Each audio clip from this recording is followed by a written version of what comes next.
Assalamualaikum warahmatullahi wabarakatuh. Waalaikumsalam warahmatullahi wabarakatuh. Alhamdulillah. Alhamdulillahilladzi arsala rasulahu bil huda wa dinil haqq liyudhhirahu 'ala dini kullih walau karihal musyrikun.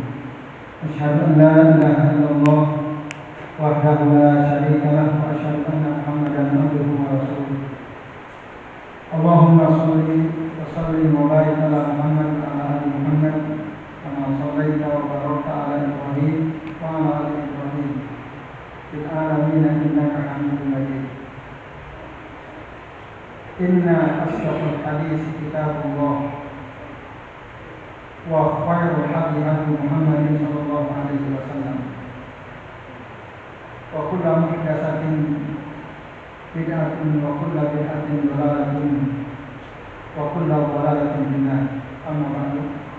Bapak-bapak dan ibu serta hadirin sekalian, azan Allah wabarakatuh. Alhamdulillah pada malam hari ini, pagi hari ini, atas izin Allah kita bisa bertemu kembali di majelis kajian kitab tauhid alladzi huwa haqqullah al-azim dalam keadaan sehat walafiat.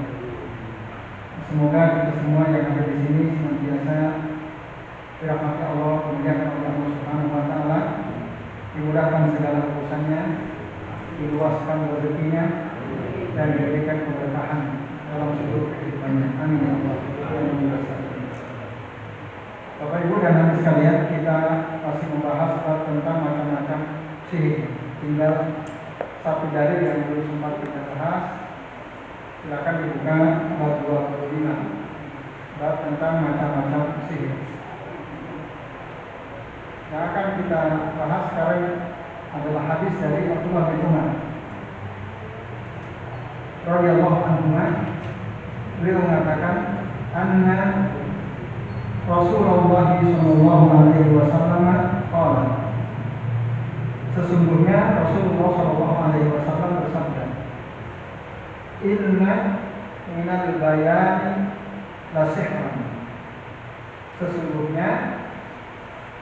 Nah, Bapak sekalian, kata minal bayan ini ada dua pengertian. Kata minal bayan, pengertian yang pertama, huruf min di situ maksudnya adalah litab'id. Tab'id artinya menjelaskan tentang sebagian. Artinya maka sesungguhnya sebagian daripada al-bayan adalah sihir.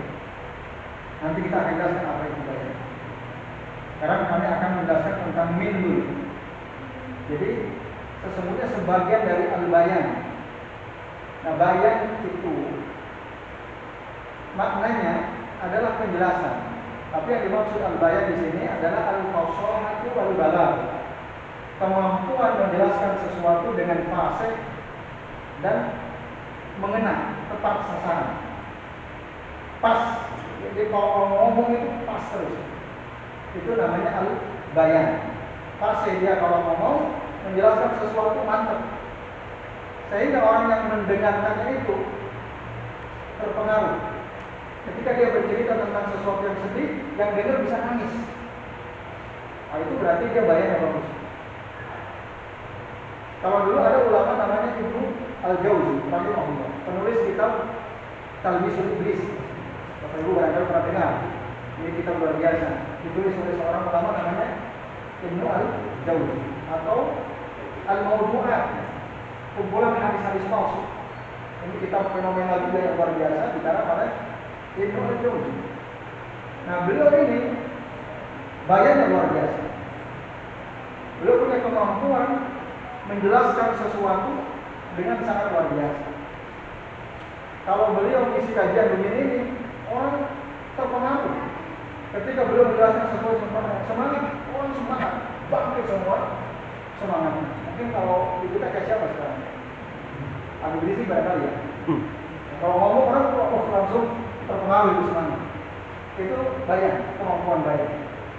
Ada beberapa tokoh lah kita tahu itu luar biasa. Nah, bayan ini bisa secara lisan, bisa secara tulisan.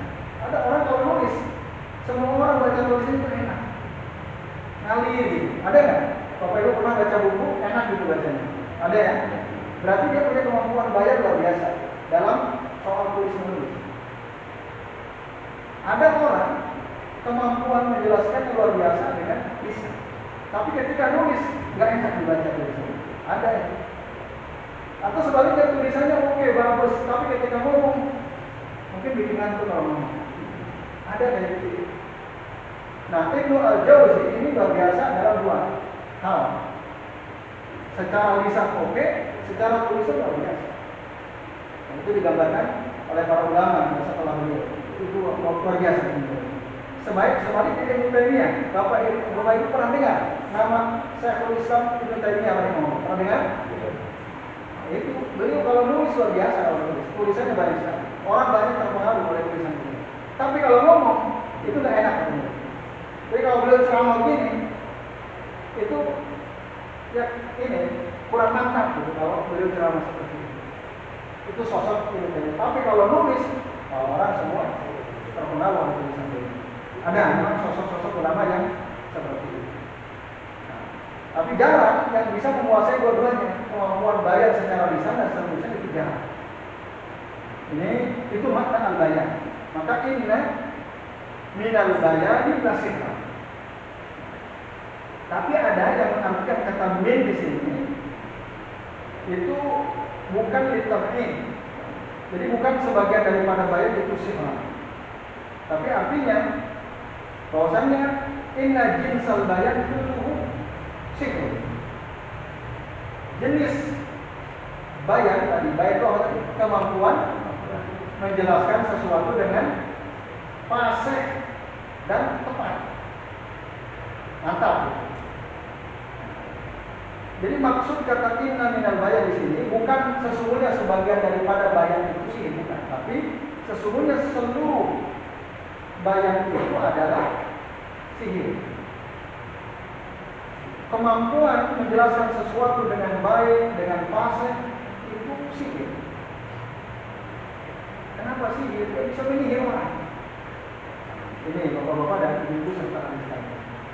Nah, lalu kemudian Syekh Utsaimin rahimahullah berkata, bayan sendiri, kata al-bayan sendiri dalam Al-Quran misalnya kita bisa temukan dalam surah Ar-Rahman ayat 3 sampai ayat 4. Allah Subhanahu wa taala berfirman, "Khalaqal insana 'allamahul bayan." Allah telah menciptakan manusia, lalu Allah mengajarkan kepada manusia itu kemampuan untuk menjelaskan sesuatu. Itu bayan. Jadi bayan itu adalah fadl. Fadl itu karunia dari Allah, nikmat dari Allah Azza wa Jalla. Karena ada orang dia nggak mampu menjelaskan sesuatu, dia nggak bisa. Kalau dia jelasin malah tambah bingung ada. Bahkan ngomong sesuatu sederhana aja dia nggak mampu. Termasuk ada orang di majelis seperti ini mau nanya aja, pengen banget nanya, tapi nggak bisa, ada nggak? Ada Bapak Ibu? Saya pengen nanya sebenarnya, tapi mau ngomong kok takut gitu. Ada ya? Nah, ada kayak gitu. Berarti Bapak Ibu kalau masih merasa seperti itu, panjenengan belum dapat nikmatnya bayan. Bayan belum dapat nikmat. Walaupun kalau Allah mengatakan bayan yang dasar semua oleh Allah ajarkan semua orang, semua hamba. Maka ada namanya al-bayan la budda minhu. Kemampuan menjelaskan yang harus dimiliki oleh setiap orang. Ini yang dasar asasi itu ada, semua Allah kasih. Tapi yang lebih dari itu enggak semua orang Allah kasih. Maka suatu kenikmatan kalau orang mampu menjelaskan sesuatu perkara, apalagi kalau ada perkara rumit, kalau dijelaskan orang yang dipaham. Mungkin guru-guru matematik ya. Nah, ada kan guru matematik tadinya susah banget kita memahami, tapi kalau dia yang ngajar kok paham, jelas, gampang. Nah, itu berarti bagus banget. Ini, nah, ada bayan asasi, bayan yang semua orang pasti bisa, semuanya, bahkan anak kecil yang baru bisa ngomong aja bisa ada. Ya. Contoh apa? Ketika dia haus dia ngomong, haus, pengen minum. Ada anak kecil bilang begitu? Ada. Nah itu dia udah punya kemampuan itu asasi, sangat dasar. Semua orang bisa ngomong gitu. Jadi sekalian, atau nanti dalam istilah psikologi itu ada dengan altruisme ya. Altruisme itu kemampuan untuk mengekspresikan apa yang dia mau. Saya mau apa, dia mampu mengucapkan itu termasuk bayar juga. Nah, lalu yang kedua, ini yang dibahas dalam hadis yang kita sedang bahas ini, yaitu inna minal bayani nasihat. Ini makna yang kedua, yaitu kemampuan seseorang menjelaskan sesuatu secara fasih, secara gamblang, jelas, semua orang jadi paham. Ini yang dimaksud inna minal bayani nasihat, yaitu makna yang kedua, bapak-bapak dan ibu serta anak. Nah, lalu pertanyaannya, apakah setelah kita mendapatkan hadis ini, inna minal bayani nasihat, apakah kemampuan menjelaskan sesuatu itu, kalau kita lihat berdasarkan hadis ini, bahwa itu adalah sihir, tercela atau terpuji Bapak Ibu? Rasul mengatakan inna minal bayani lasifat. Sesungguhnya bayan itu adalah bagian daripada sihir. Berarti bayan itu tercela atau terpuji? Tercela. Tercela. Nanti dulu. Paling Ibu tidak sah. Hampir benar jawaban itu. Jadi memang kita akan menangkap, oh tercela karena bagian daripada sihir. Nah di sini kecerdasan saya Muhammad bin Abdul Wahab. Kalau Bapak Ibu perhatikan judul bab yang ke-25 ini apa? Judulnya apa? Macam-macam sihir. Beliau tidak menjelaskan apakah yang dimaksud macam-macam sihir di sini terlarang atau boleh. Tidak ada kan penjelasan itu. Yang ada penjelasan itu pada bab sebelumnya, bab yang ke-24. Bahwa sihir itu bisa sihir, bisa. Di sini enggak, beliau hanya ingin menjelaskan ada macam-macam bentuk sihir. Tapi beliau tidak menegaskan apakah ini haram, apakah ini halal, apakah ini mubah, apakah ini makruh, tidak ada. Karena memang apa yang ingin beliau jelaskan di sini, ada sihir yang haram, bahkan syirik, kita sudah bahas itu. Ada sihir yang pelakunya dosa besar karena membuat kerusakan tapi tidak sampai pada level syirik. Tapi ada sihir yang boleh. Nah, ini dari sini dalilnya. Jadi ada sihir yang boleh. Bapak-bapak dan ibu-ibu serta hadirin sekalian, azan ya Allah.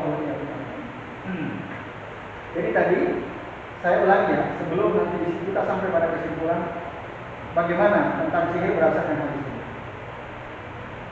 Tadi ya, jadi ada orang punya kemampuan menjelaskan sesuatu dengan sangat baik. Bahkan bisa jadi ketika dia menjelaskan sesuatu yang batil, orang menganggap itu yang hak. Aslinya batil, tapi pikiran, oh ini benar juga ini. Ada yang kayak gitu? Contoh saya gini, saya kasih contoh. Katakanlah kita cenderung kepada pandangan ulama yang mengatakan bahwa merayakan hari Maulid Nabi itu bid'ah. Katakanlah cenderung. Kita cenderung ke situ, kita cenderung ke situ. Nah, lalu kan kemudian ada orang nulis tuh banyak di media sosial. Maulid Nabi pada zaman Nabi ada atau tidak? Ada atau tidak? Tidak ada, correct. Maulid Nabi pada zaman sahabat Nabi ada atau tidak? Correct. Pernah baca tulisan kayak gitu? Pernah baca? Ada ya? Itu biasa di-share ketika Rabiul Awal biasanya di-share. Pada zaman tabi'in apakah pada Maulid Nabi ada? Tidak ada di correct. Zaman sekarang Maulid Nabi ada atau tidak? Ada. Ada kan? Berarti kalau nggak ada zaman Nabi, nggak ada zaman sahabat, nggak ada zaman tabi'in, tapi sekarang ada, itu artinya apa? Ada. Terus dia ngomong lagi, kalau logikanya begini, ini nggak benar. Sekarang saya tanya, beras, zakat fitrah pada zaman Nabi dengan beras ada atau tidak? Tidak. Tidak ada. Correct. Zakat fitrah dengan beras zaman sahabat ada atau tidak? Correct. Zaman tabi'in zakat fitrah pakai beras ada atau tidak? Correct. Zaman sekarang orang zakat fitrah pakai beras ada atau tidak? Ada banyak. Berarti zakat fitrah pakai beras adalah Bukan kita. Kita akan terbawa arus pemikiran orang ini. Oh iya, ya nggak benar. Ada nggak ustaz yang mau begitu? Ada. Lalu dia bilang nggak benar tuh, karena logikanya seperti ini. Kalau Anda bilang Maulid Nabi zaman Nabi tidak ada, zaman sahabat tidak ada, zaman tabi'in tidak ada, sekarang ada. Kalau Anda simpulkan itu tidak, berarti beras pakai zakat fitrah itu juga tidak, karena pada zaman Nabi, zaman sahabat, zaman tabi'in tidak ada. Artinya Anda agak benar tuh. Kalau Anda bilang Maulid Nabi itu tidak. Wah, itu kan sangat logis kan. Nah, ini dia punya kemampuan bayar orang. Kalau kita gaji dengan teliti, oh iya. Tapi kalau kita teliti, sebenarnya logikanya lemah sekali orang. Sangat rapuh. Karena apa? Dia menganalogikan dua perkara yang tidak sebanding, namanya al-qiyasu ma'al farid fa huwa batil. Menganalogikan dua perkara yang tidak sebanding itu batil, bertolak, nggak bisa. Zaman Rasulullah, orang kalau mau ngadain Maulid Nabi sebenarnya bisa atau tidak? Bisa. Ada nggak penghalannya? Tidak ada. Zaman sahabat orang bisa nggak ngadain Maulid Nabi zaman sahabat, bisa atau tidak? Kan tinggal kumpul aja peringati Maulid Nabi. Zaman tabi'in juga gampang bisa. Tapi Rasulullah, para sahabat, para tabi'in tidak ada. Padahal kan tidak bisa. Maka segala sesuatu, segala perkara yang pada zaman Rasul masih hidup, zaman sahabat mereka masih hidup bisa dilakukan, tapi mereka tidak melakukannya, maka itu perbuatan tidak baik. Segala perkara yang pada zaman Nabi, Nabi mungkin melakukannya dan tidak ada yang menghalangi itu, tapi Nabi meninggalkan perkara tersebut, maka perkara tersebut tidak baik. Nah, itu. Tapi sekarang kita tanya beras. Beras zaman Nabi ada atau tidak? Tidak ada. Beda. Nah, udah jelas sampai situ aja kalau saya lihat itu. Gampang sekali membantah. Tapi karena dia punya kemampuan bayar, kosongan, orang terkesima, oh iya. Nah, itu. Orang terpengaruh. Yang tadinya batil jadi hak. Nah, itu bahaya sekali. Nah, maka bapak-bapak dan ibu-ibu serta adik sekalian, azan yang Allah ini, hukum bayar, kemampuan menjelaskan sesuatu itu tidak mutlak haram, tidak mutlak halal, tidak mutlak mandub, tidak mutlak mazmum. Artinya tidak otomatis tercela, juga tidak otomatis terpuji. Lalu gimana posisinya? Posisinya bayar itu sesuatu yang pasti adanya pada beberapa orang begitu. Dan ini sesuatu yang wakil itu terjadi, memang ada. Tetapi apakah dia mazmum atau mamdud? Lihat bagaimana orang itu menggunakan kemampuan bayarnya dan bagaimana pengaruh dari bayar itu sendiri. Nah, baru dari situlah dihukumi haram atau halal, mamdud atau mazmum. Mamdud itu terpuji, mazmum itu tercela. Maka kemampuan bayar itu bisa terpuji, halal, bahkan terpuji. Kapan? Saat seseorang yang memiliki kemampuan bayar itu bisa menjelaskan sesuatu yang hak itu hak, yang batil itu batil. Itu terpuji. Mamdud halal, enggak bagus kan? Sehingga bisa melihat orang yang tadinya orang nggak percaya. Ini nggak benar. Ini tidak sesuai dengan kebiasaan kita. Tapi kemudian ada orang mampu menjelaskan bahwa kebiasaan kita itu nggak benar. Dengan sangat gamblang, lalu sebutkan dalil-dalilnya. Oh iya, ternyata kebiasaan kita selama ini nggak benar. Karena dijelaskan oleh seseorang yang punya kemampuan bayar, sehingga orang jadi sadar bahwa oh, kita ini selama ini ternyata nggak benar. Lalu dia jadi tahu ya, oh yang benar itu ini. Nah itu kemampuan bayar seperti itu mendorong terpuji dan jelas salah. Ini bagus sekali. Tapi jika sebaliknya, kalau ada orang diberi al-qadr, karunia oleh Allah kemampuan untuk menjelaskan sesuatu secara gamblang dengan fasih, tapi lalu kemudian dia gunakan kemampuan itu untuk memalingkan seseorang dari yang hak kepada yang batil. Nah, tadinya dia udah benar, tapi kemudian karena ada seseorang menjelaskan, akhirnya dia menyimpang dari kebenaran. Dia ikutin kebatilan. Nah, itu mazmum yang kayak itu. Mazmum, tersalah. Contoh begini, ada orang menjelaskan, Bapak Isyam ya, sebagian ulama mengatakan musafaha, salaman setelah selesai sholat, salaman juga, assalamualaikum warahmatullahi, assalamualaikum warahmatullahi, langsung salaman. Ada nggak orang kayak gitu? Ada ya. Belum zikir apa-apa langsung kan salaman dulu. Menurut sebagian ulama yang kami cenderung kepadanya, itu adalah perbuatan yang tidak pernah ada contohnya. Memang ada hadis bahwa sahabat bersalam itu ketika mereka setelah selesai zikir mau pulang salaman dengan Nabi, dan itu disunahkan.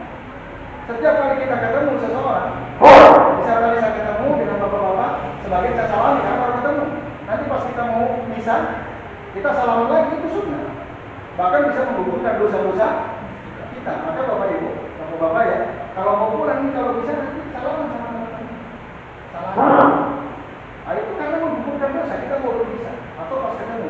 Begitulah sahabat ketika mau pulang dari masjid, melewati Rasulullah salaman. Tapi bukan setelah salam langsung salam. Terus ada orang bilang begini. Dia bilang, kenapa salaman kok nggak boleh? Kenapa salaman setelah selesai sholat kok dibilang kita? Terus kalau habis salam orang langsung megang handphone, boleh atau tidak? Lu tanya gitu, boleh atau tidak? Boleh atau tidak? Setelah selesai sholat assalamualaikum, assalamualaikum langsung ambil HP dan handphone. Ada nggak kayak gitu? Ada. Boleh nggak? Ada nggak orang bilang bidah ente? Ada nggak? Nggak ada kan? Enggak ada orang bilang ente bidah. Habis selesai salam kita langsung buka handphone. Ada nggak contohnya dari Nabi? Nggak ada ente bidah. Tapi ada nggak orang bilang ente bidah? Nggak ada kan? Lah kalau salaman dibilang bidah gitu. Kita jadi mikir, oh ya juga. Nah, artinya dia punya kemampuan bayar. Sebenarnya ada orang udah benar dia pahamnya. Kalau habis salat jangan salaman dulu, zikir dulu, istighfar dulu. Allahumma anta salam, terus lanjut tasbih terusnya. Baru kita bersalaman, pas kita pulang. Tapi setelah mendengar penjelasan si Ustaz ini yang mengatakan orang buka HP aja nggak ada yang bilang tidak masalah, salam bilang tidak.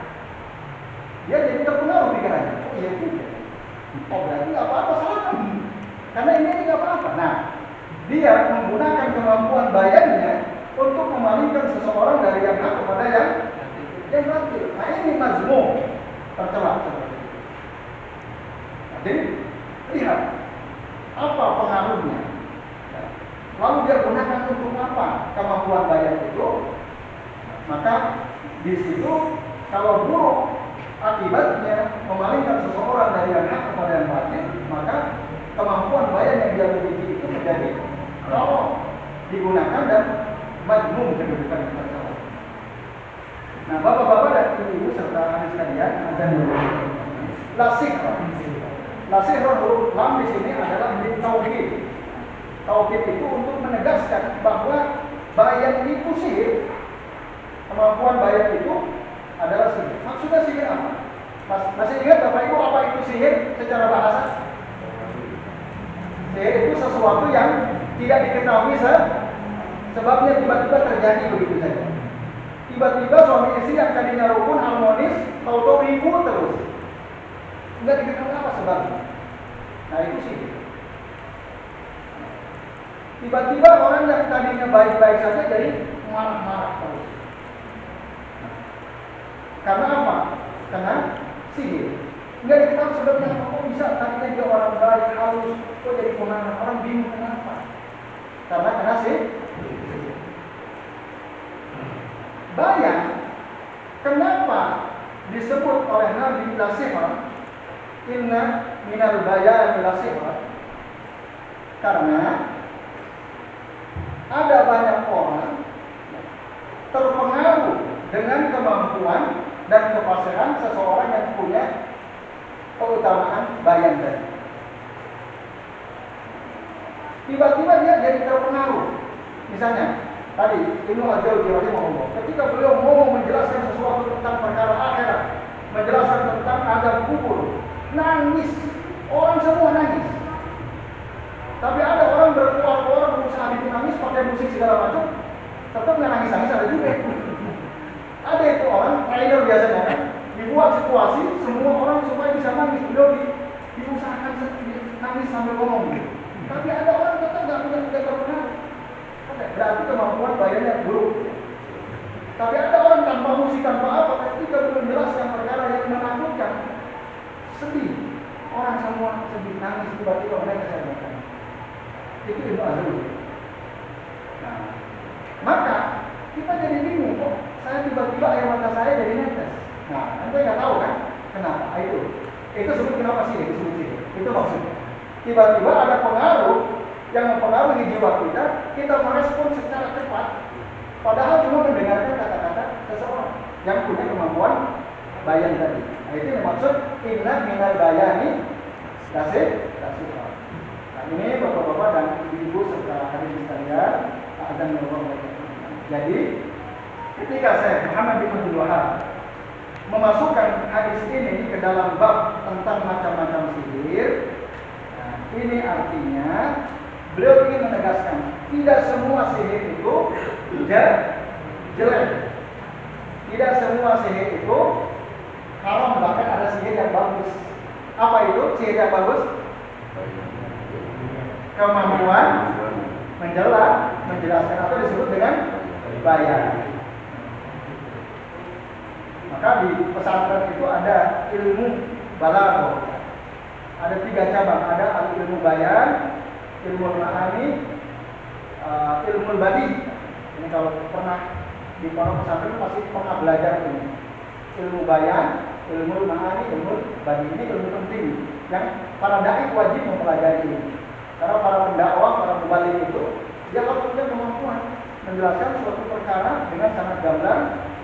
Syukur-syukur bisa menjelaskan yang rumit menjadi mudah dipahami oleh orang-orang. Nah, ini maka dia sihir yang bagus dan manduk, terpuji pelakunya. Bapak Ibu dan anak sekalian, azan Allah berkata. Lalu komentar saya Utsaimin rahimahullah, beliau bilang begini. Al-mu'allif bukan hakiman fi ta'dilihi bitajah. Penulis kitab tauhid ini sangat bijaksana ketika beliau menjelaskan tentang bab ini. Di mana beliau bilang bayan syai'in min anwa'i sihir. Penjelasan tentang macam-macam sihir. Walam yahkum alaihi syai'in, tidak menghukumi apakah hukumnya sihir itu. Kenapa? Li'anna minha ma huwa syirkun wa minha ma huwa min kaba'irid dzunub. Karena di antara sihir itu ada yang masuk kategori syirik, ada yang masuk kategori dosa-dosa besar. Wa minha ma duna dzalika. Bahkan ada sihir tidak syirik, tidak pula termasuk dosa besar. Bahkan tadi terpuji, yaitu al-bayan yang asaluhu, pengaruhnya hasan, baik. Dan istamala fi al-khair, dia gunakan dalam kebaikan. Paha dan bayan, paha dan sehat, sehat mampu. Maka ini termasuk sihir yang terpuji. Nah, ini bapak-bapak dan ibu serta sekalian, dalil terakhir dari bab tentang macam-macam sihir. Kemudian ada beberapa kesimpulan dari bab ini. Saya Muhammad bin Abdul Wahab menyebutkan ada 6. Kesimpulan yang pertama, analia fatawatu wa minal jiddi. Sesungguhnya kiamat, masih ingat ya? Semoga Bapak Ibu masih ingat ya. Kiamat, masih ingat kiamat? Bahwa kiamat itu termasuk sihir yang baik atau yang buruk? Buruk. Apa itu kiamat? Masih ingat?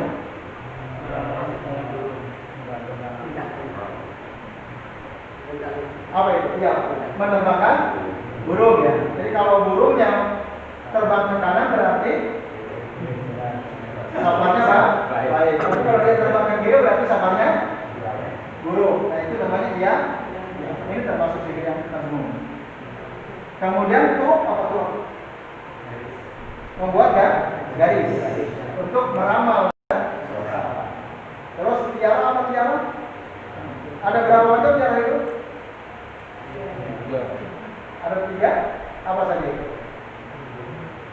tiara sendiri berasal dari kata to'ir ya, burung juga sebenarnya. Tiara itu bagian dari tiara juga sebenarnya. Jadi tiara itu dari kata toro ya to'irun, toro terbang, to'ir itu artinya burung. To'ir pun pesawat karena bisa terbang kayak burung, maka disebut to'ir. Pilot yang disebut tiara, pilot. Nah, tiara ada istilah yang digunakan oleh Rasulullah untuk menjelaskan bahwa ada sebagian orang yang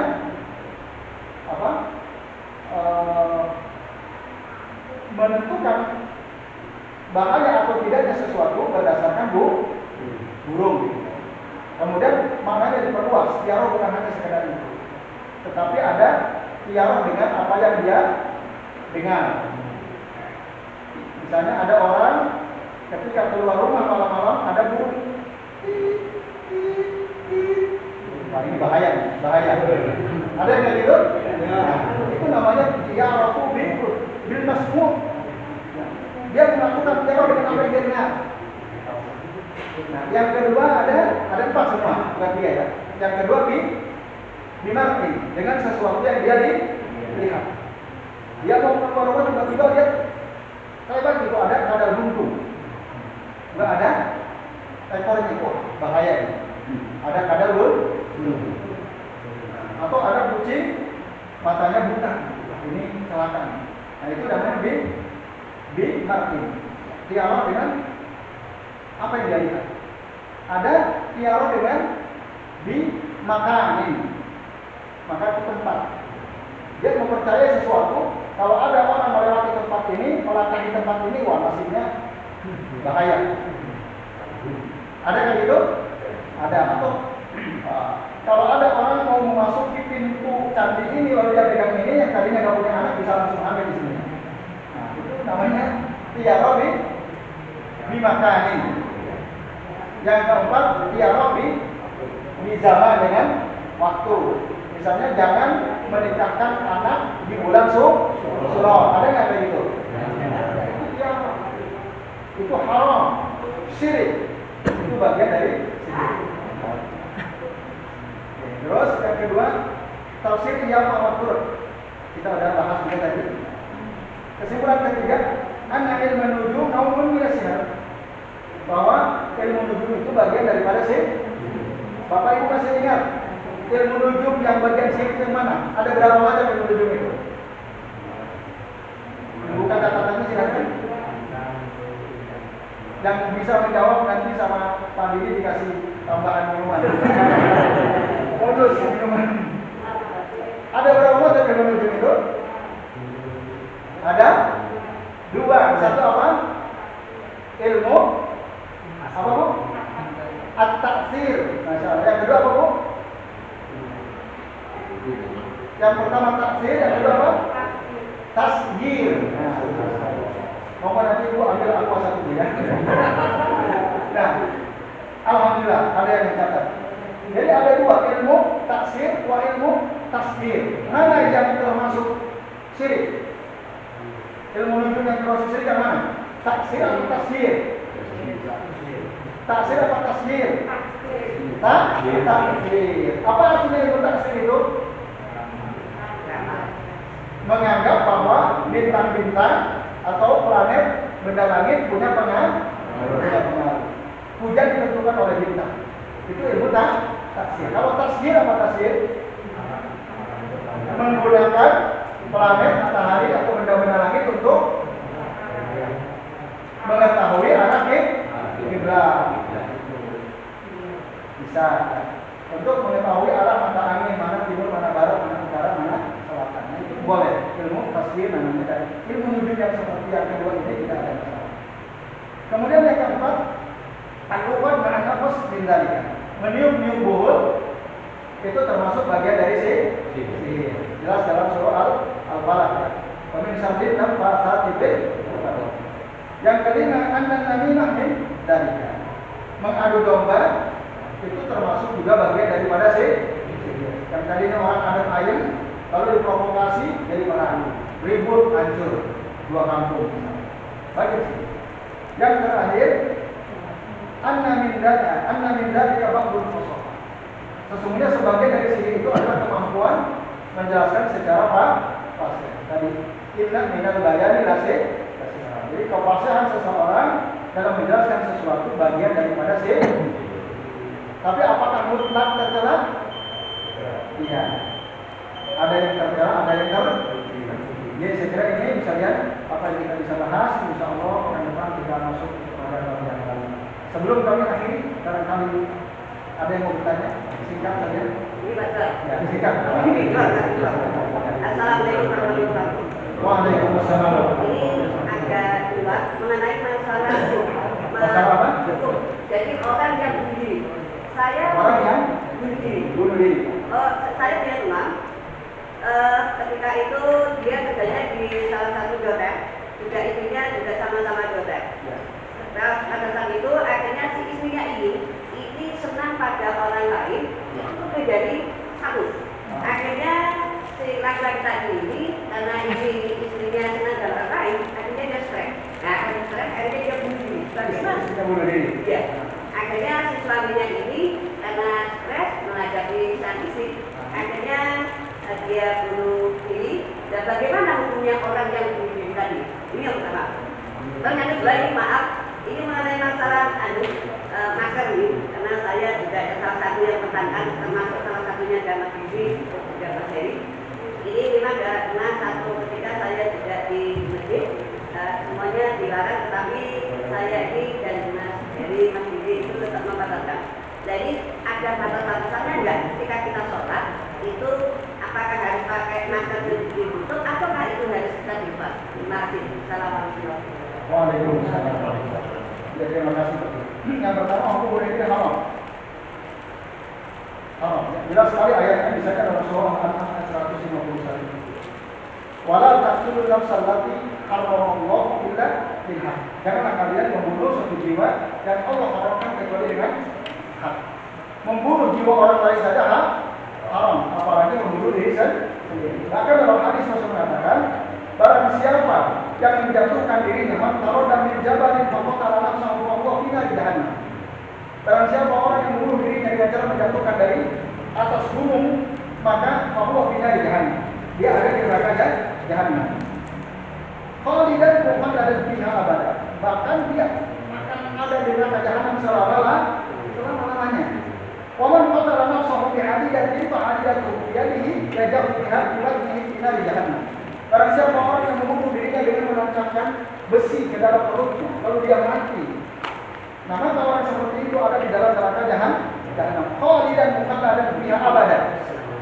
Selama-lamanya dia ada di neraka jahannam. Bahkan ada sebagian orang mengatakan orang yang mati bunuh diri itu kafir. Karena apa? Dalam Al-Quran Allah mengatakan, la tayasu min rauhillah, wala yayasu min rauhillah illa al-qaumul kafirun. Janganlah kalian putus asa dari rahmat Allah. Tidaklah ada orang yang putus asa dari rahmat Allah kecuali orang kafir. Makanya dibilang khalidan mukhaladan fiha abada. Itu ngeri orang bunuh diri, Bapak Ibu sekalian. Maka jangan bunuh diri. Bahkan Rasulullah tidak mau menyalahkan orang yang bunuh diri. Ketika ada orang membunuh dirinya, Rasul tidak mau saya menempatkan orang. Itu hukuman dari Nabi SAW kepada orang yang bunuh diri. Jadi haram. Itu orang-orang yang kalau masalah iman. Lalu yang kedua, pakai masker, menutup mulut ketika sholat. Hukum asalnya tidak boleh dilarang oleh Nabi SAW. Anak Nabi SAW Rasul sesungguhnya melarang yugot ar-rajulu fa'u is-shalah. Rasulullah melarang seseorang menutup mulutnya ketika salat. Itu hadis sahih. Nah, tetapi para ulama menjelaskan illa ala inda wujudil hajat, kecuali ada hajat kebutuhan. Dalam kitab-kitab ini wanita ketika sholat itu nggak boleh pakai cadar, nggak boleh. Karena ketika pakai cadar menutupi hidung dan mulut. Ketika sholat wanita yang biasa bercadar harus dibuka. Tapi kata para ulama, illa kecuali tidak ikhtalatu fi al-masjid baina al-ajanib ar-rijal al-ajanib. Kecuali kalau di masjid itu ada laki-laki yang bukan mahram orang lain. Ada kalau seperti itu, maka wanita dibolehkan sholat pakai dada. Nah, termasuk sebagai ulama mengatakan ketika ada hajat kebutuhan, misalnya kalau sekarang ada COVID ya, pandemi, sebagai ulama mengatakan ada hajat boleh ditutup pakai masker. Itu kalau dia takut, khawatir. Tapi kalau seandainya kita nggak takut, nggak pakai masker ya nggak apa-apa. Nah, itu.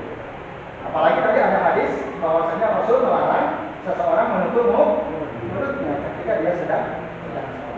Ini waktu sekalian, azan ya Allah. Jadi kaidahnya begini dalam Islam itu. Memang marwanatun kita biqabiha. Tentu dalam menerapkan hukum-hukumnya. Kayak gitu. Sholat tidak berdiri boleh atau tidak? Boleh.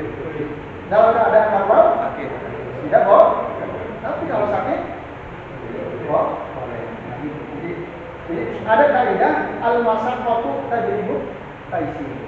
Dalam usul fikih itu ada kaidah yang berbunyi al-masyaqqatu tajribu taysir. Sesuatu yang menyulitkan bisa menghadirkan kemudian hari. Kalau orang sulit berdiri, tidak bisa dia duduk. Orang sulit takut kalau nggak pakai masker kena virus corona, nggak khawatir, silakan. Tapi kalau kita nggak khawatir, nggak pakai, nggak ada masalah. Nah, yang repot orang nggak pakai masker lalu dicela, itu nggak benar juga. Jadi karena ada dalil bahwa Rasul melarang kita menggunakan masker ketika menggunakan penutup mulut ketika itu yang kami ketahui banget. Allah Taala. Yaitu cukup sementara ini presiden. Sementara ini yang bisa kita bahas. Terima kasih atas perhatian sekalian. Maaf bila ada kesalahan. Mari kita akhiri dengan baca doa kafaratul majlis. Alhamdulillah.